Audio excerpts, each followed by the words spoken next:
Hello everyone, this is Venom Geek Media here, and today I am doing a completely unscripted video. So don't you worry, you'll hear plenty of ums and ahs likely. Genuinely, I have no notes in front of me. This is all off the cuff, but it's all stuff that I've been thinking about quite a lot. So, what am I going to be talking about today? Well, I have a bit of a guilty pleasure. You see, everyone talks about the Season 4 arcs of Star Trek Enterprise, and I do too. I love them. I think they're brilliant. However, often people's favourite arcs are the Vulcan arc, or even the Romulan drone arc. I have a little bit of a confession here. My favourite arc is actually the first 3-episode arc, the Augments arc. So what I'm going to do today is just a bit of a rambly type video where I go through and kind of explain why I like it, why I like the story, why I think it works, and, you know, what are some good notable features about it. If people enjoy this video, I might make more. I will just go, oh, there's an episode that's neat, let's talk about it. I'm not looking to say what is the best, you know, because everyone else does that. You know, Ronald J. Coleman, Red Letter Media, they all talk about the best Trek episodes. So I'm just talking about stuff that I personally find neat and that I admit is a bit of a guilty pleasure. So without any further ado, let's talk the Augments arc. So as I mentioned in the short that preceded this video, the Augments arc is mostly characterized by the fact that we have the return of Brent Spiner, and this is before it became a very old and annoying played out trope as it did in Picard, surprisingly quickly, because Picard just generated Soong after Soong after Soong, and it just got silly.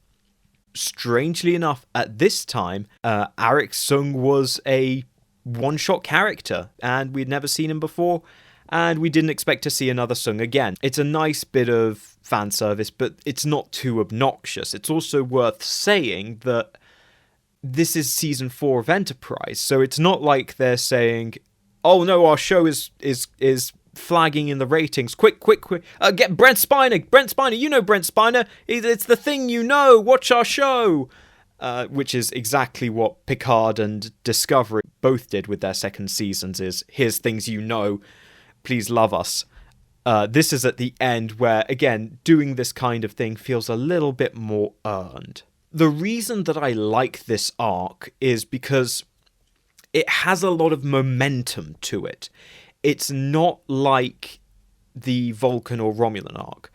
The Romulan drone 3-parter is very strong in the first 2 parts, but the 3rd part is a bit of an afterthought. They kind of ran out of fun and compelling story from there. With the Vulcan arc, it is very good, and there's a lot of interesting story. However, the trouble is that it's quite static at times. There's a lot of sitting around, both on the ground and in orbit. But the Augments arc has a momentum to it. Effectively, this is one long chase sequence.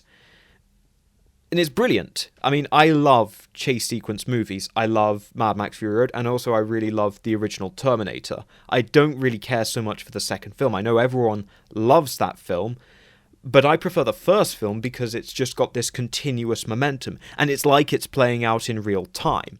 So we have this nice kind of compelling momentum to the overall story, but at the same time, we have a nice amount of variation. It's not just we're chasing the Augments for 3 episodes straight.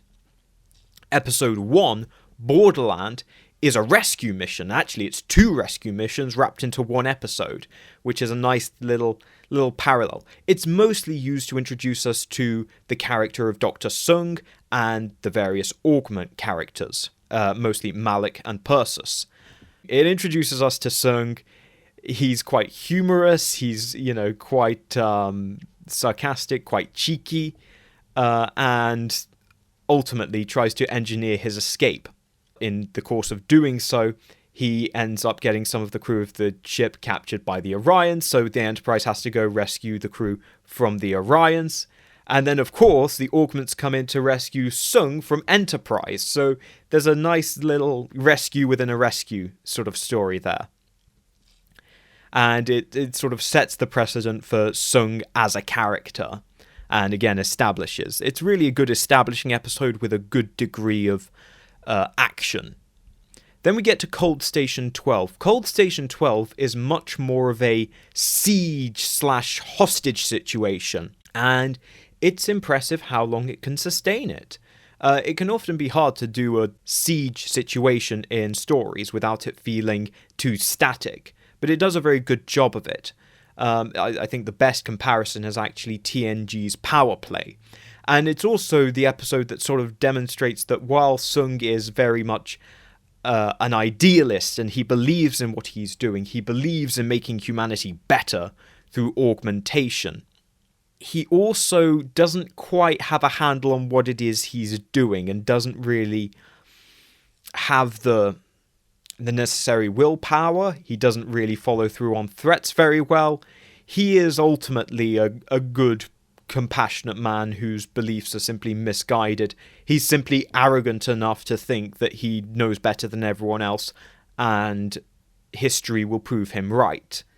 And in this episode, he starts to realize that he doesn't quite have the handle on the situation that he thought he once did. It's very easy to think that augments are these wonderful, lovely beings when they're these little children, just looking up to you as their father figure. But once they start to gain some autonomy and some ideas of their own, and they become much, much harder to control, made even worse by the fact that they are stronger and even more intelligent and have less reason to hold to things like mercy or compassion. Cold Station 12 is a very good siege situation episode, although its ending is a bit amusing with Archer climbing a ladder. The whole ending of releasing the pathogens into the central core seems to just be a means of creating a tension for the next episode, but it doesn't really do much beyond that. Then we get to part 3, the Augments, which is a straight-up chase. In this episode, Soong is ultimately overthrown by Malik, because Malik wants to commit genocide, as any good augment would. Soong is then able to escape the ship with the help of Persis, who's then murdered by Malik. And then, of course, we get the final chase on board Enterprise trying to find the bird of prey. And it's fair to note here that a key part of each individual episode is not just a change in the style of story from a rescue mission to a hostage situation to a straight chase, but that we're changing locations. And they're doing enough in the plot to make clear that these are different locations, that the Orion Borderland is very different from Cold Station 12 or deep inside Klingon space, that these are all different areas that require different strategies to get by.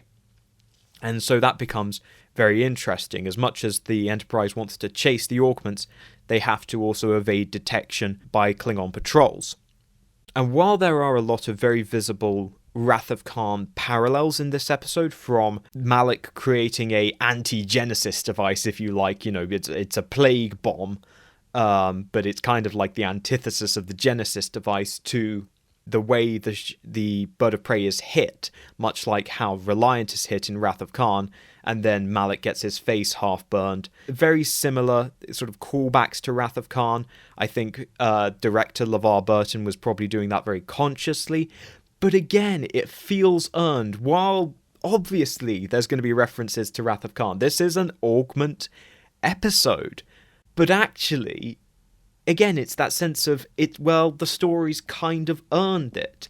And it's a story that actually is very different to a Khan story. So I think in that respect, again, it's kind of fine because they earned it at that point. And we get a final battle, which is brief but extremely effective, where the Klingon bird of prey turns on Enterprise, basically got nothing left to lose, throws all of its firepower at the Enterprise and does considerable damage before Soong tells them exactly where to shoot the bird of prey in order to disable it. And of course then Malik would rather die than surrender to inferior humans. And then of course that takes us to the end of the story. Soong is taken back to his cell. He's told that actually his work is being recorded and maybe someone in the future will use it for the good of humanity. And then Soong sets his mind to designing an artificial life form. setting up TNG. It brings the thing full circle, right? Because at the start of the arc, you were probably asking, well, why would an ancestor of the guy that made Data be interested in augments? And then the story does a good job of explaining Soong, his beliefs, his biases, his flaws, his prejudices, and his character failings, that shows why he thought that. And then it also shows that actually the key thing is that Soong was able to learn from his mistakes eventually and make things right, and then look forward in a more positive direction. He ultimately takes the view that perfecting humanity is, if not impossible, then a very dangerous thing to undertake, and that instead he should try and create a life form that seeks to imitate humanity as its highest goal. So ultimately, those are my thoughts on the Enterprise Augment arc. It's a real guilty pleasure of mine. I know it's not people's favourite, but I absolutely love it. It's a regular rewatch of mine, and it's a good time. I like the 22nd century Klingon Bird of Prey, and we get a lot of time with it. And we get a big variety of locations and variety of action. So, those are my thoughts. What are yours? Let me know in the comments below. If you like this, let me know. Share this around. Hopefully the algorithm likes it, and I'll do more. What will I do? I don't know, but I will see you all in the next video. Thank you to my members for supporting the channel. My Navarks, Tully DT, Jeffrey Ballard, Rella, David Reeves, and Macross Schaffer, my loyal commanders, Philip Ty, Mark Philippe, Robert Sampson, Sean Farrell, Narata, Nathaniel Mead, Gabe Logan, Nicholas Walsh, JC Tech Wizard, Rizel 3D, Comsec, Bird Monster, Alcara Dreamer, Martin McConville, Joe G, Jeff Hallam, and James C. And I salute my Centurions, Pendlebury, Julian Arnott, Freedom Trooper, Okolkatum Questo, Squadra Course, Athes Collection, John Nicole, Shermos, Greg Martin, LeBron Tissin Alma, Mazarine, Tobias Klein, and Marcus Hall. And I thank all my loyal sub-lieutenants. And I welcome I'm Himi Neutron and Nilo. Thank you guys for supporting the channel, and I will see you all in the next video.